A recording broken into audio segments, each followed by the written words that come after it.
I'm Margaret Lewin, and I want to first thank you for stopping by to take a look at my video.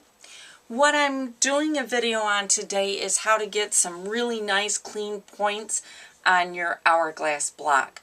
Quite a few people have asked me how I managed to get my points so well defined, and I thought this would be a good place to start with a video. So here we go. Alright, so you can see I've got my block. What I'm making this quilt out of is Bally crackers, and what they are is 40 pre-cut 10-inch squares. So here I've got my two layers. What you do in this quilt is you want some contrast in it, so I've got a dark block and a lighter valued block. I'm going to lay one on top of the other. And then I'm going to take my Frixion pen. I don't know if you've seen these at your local quilt shop or not yet, but these are great pens to use. And the reason why I like them so much is because when you iron them, the mark disappears. So it's perfect. So I'm going to take my pin and my Creative Grids ruler, and I'm just going to mark from one corner diagonally to the other corner. I'm going to draw a line. And once I've drawn my line, then I'm going to make certain that my blocks are as lined up as they possibly can be. And I'm just going to take two pins to hold it in place. So I'm going to pin it on each side of that line. And the next step is I'm going to go over to my sewing machine. So I'll meet you at the sewing machine. Alright, we're over at the sewing machine, and the next thing that I need to do is get this block lined up, and I need to sew a scant 1/4 of an inch on both sides of my line. So I'm going to line up my block just so that I can just about see that line on my 1/4 inch foot, and I'm just going to sew right down. This process doesn't take long. This is really a pretty quick and easy block to make, but I'm just nice straight sewing. I'm letting the sewing machine do its thing, and I'm just guiding it through to keep it going as straight as possible. You'll notice I have not taken my pins out. I leave those in there because I want to keep it stable. Almost at the end of this one.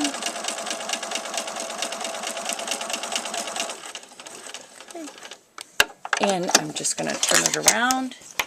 Once I get it turned around, we'll go back and we'll do the next side. And here we go.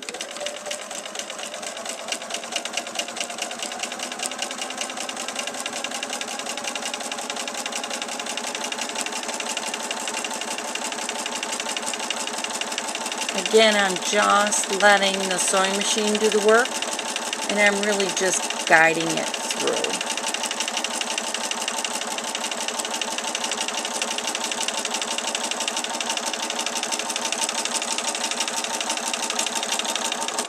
Okay, time to go back to the cutting table. I'll meet you over there. Alright, so we're back at the cutting table, and what I need to do now is I need to cut right on this line that I had drawn earlier. So I'm going to take my ruler, line it up to the marked line, and I'm just going to make a nice clean cut across. Once you've done that, it's off to the ironing board. So you'll see at the ironing board I've flipped them over. I've put the darker side on top. And what I'm going to do here is I'm going to do what's called setting the seam. We really need to set this seam before we go opening it and pressing it open. So I'm going to just do a nice press on each of my two seams.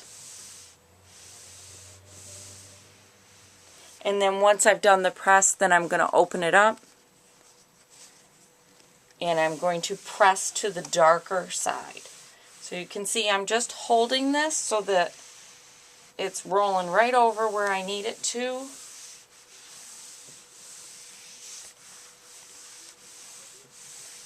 And now I'm going to do this block. holding this. And when I hold it, what actually happens is the seam really falls right into place for me. So now I've pressed both of these. The next thing I'm going to do is I'm going to turn it over and just double check and make sure that I didn't have any additional creases on this side, and just do one more press, and I'll do the same thing on this one. One more press. So now it's back to the cutting table again. Meet you over there.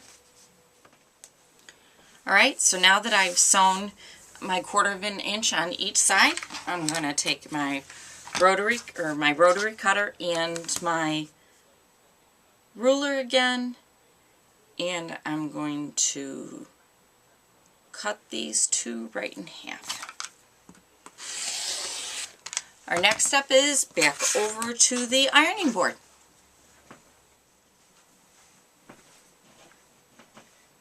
Now that we've got our blocks pressed, we need to stack them again.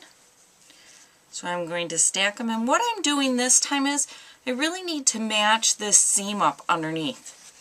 They need to really butt right up to one another. I'm going to try to show you what I'm doing. So what I'm doing is I'm taking this seam and I need to butt this seam right up next to it, so that what happens when I sew it is my points are as close as I can possibly get them without them overlapping. So again, I'm going to lay this block down, then I'm going to lay this one on top of it, and you can actually feel where these two blocks match up when you put it together. They just kind of cozy right up next to one another.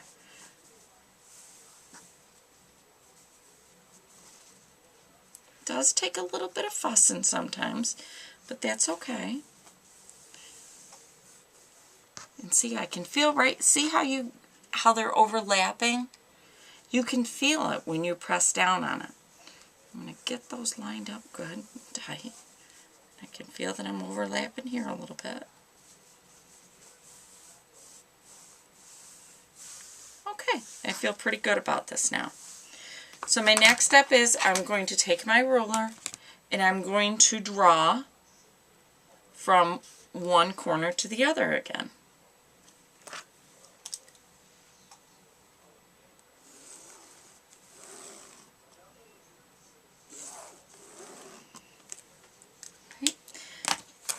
Now the next step is what I think really gives me my nice perfect points.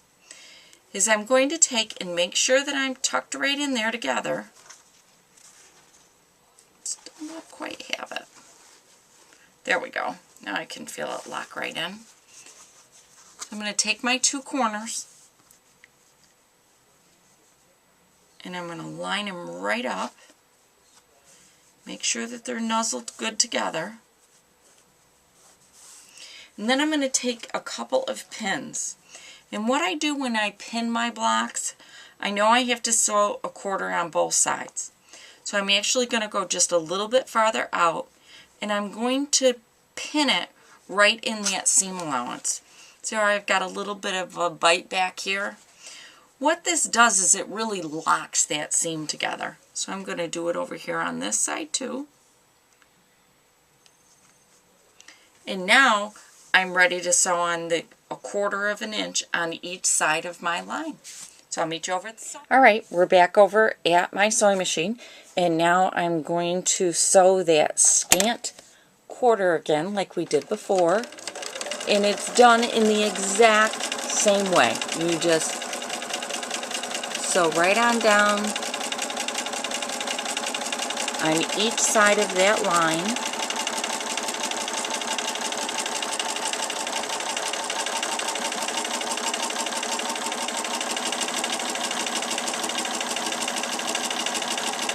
Real quick and easy. I'm going to flip it over and I'm going to sew back down on the other side. Put my thread out a little bit more.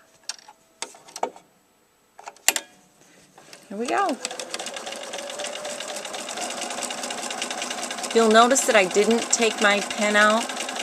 Where I pinned it, I was far enough out so that my pin didn't hit the presser foot, so that I could leave it right in there to keep my fabric nice and stabilized.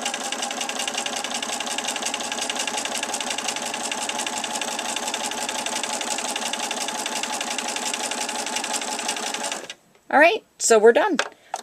I will meet you back over at the cutting table again.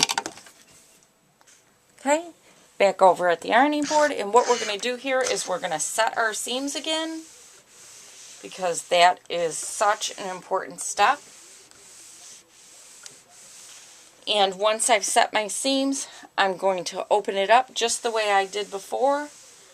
Just going to hold the fabric and let it roll right over where it belongs. And this is where I get really excited, because you can see my nice clean point. I'll do the other one.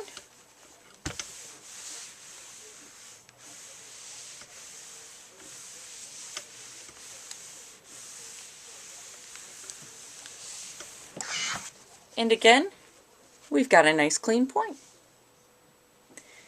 So our next step is we're back over to the cutting board for the final step. Alright, so we're back over to the cutting table. Our last step is to trim this block up. The pattern calls for 40 of these blocks in total, and one of the first steps it told me to do was to cut the sashing strips. I didn't, and the reason why I didn't was because the pattern called for 9-inch sashing strips. Well, what would have happened if I had done a greater than a scant 1/4 inch and ended up with 8.5-inch blocks, and I've cut my sashing strips at 9? I'd have to go back and recut them. The other thing, what happens if I'd ended up sewing more like 1/8 of a seam instead of a 1/4? Well, then I would have had sashing strips that weren't long enough. So what I always do is do all of my blocks first. So I will make all of my hourglass blocks. Then once I have them all done, I'll measure them all, take the measurement of the smallest block, and that will be the size of all my blocks.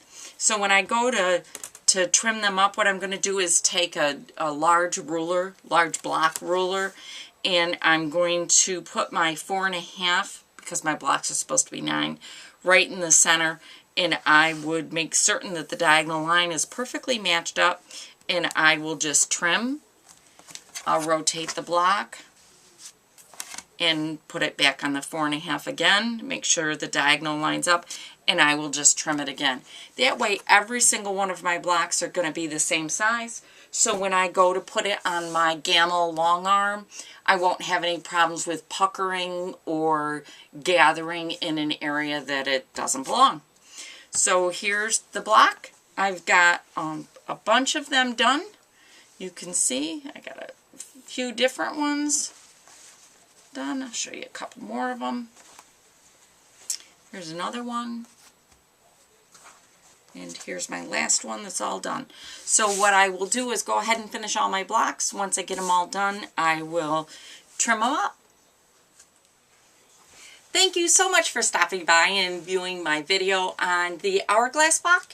I can't wait to get this quilt done and get it on my long arm and see what it all looks like done. So stop back again and I'll have another tutorial on how I put this all together. Thank you, and I hope you're having a fantastic day. Enjoy quilting!